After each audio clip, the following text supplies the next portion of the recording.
দিনটি ছিল 1952 সালের 21শে ফেব্রুয়ারি, 8ই ফাল্গুন 1358।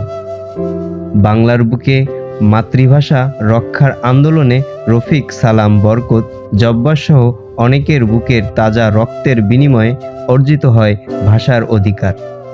এটি বাঙালির জাতীয় চেতনার প্রথম প্রতিরোধ, যা পরবর্তীতে স্বাধীনতার মূলে কাজ করে। ইউনেস্কো কর্তৃক আন্তর্জাতিক মাতৃভাষা দিবস হিসেবে স্বীকৃতি এই দিনটি বিশ্বজুড়ে ভাষাগত বৈচিত্র্য ও অধিকারের প্রতীক।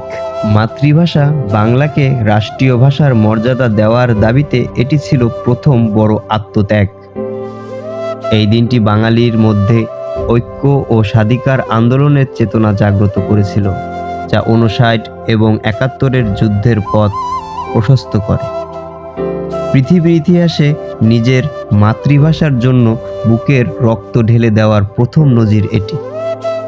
1999 সালের 17ই নভেম্বর ইউনেস্কো দিনটিকে আন্তর্জাতিক মাতৃভাষা দিবস হিসেবে স্বীকৃতি দেয়, যা 2000 সাল থেকে সারা বিশ্বে পালিত হচ্ছে।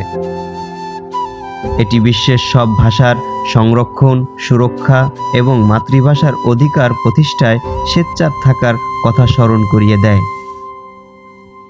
21শে ফেব্রুয়ারি কেবল শোকের দিন নয়, এটি বাঙালির আত্মপরিচয়, মর্যাদা এবং অন্যায়ের বিরুদ্ধে মাথা উঁচু করে দাঁড়ানোর প্রতীক।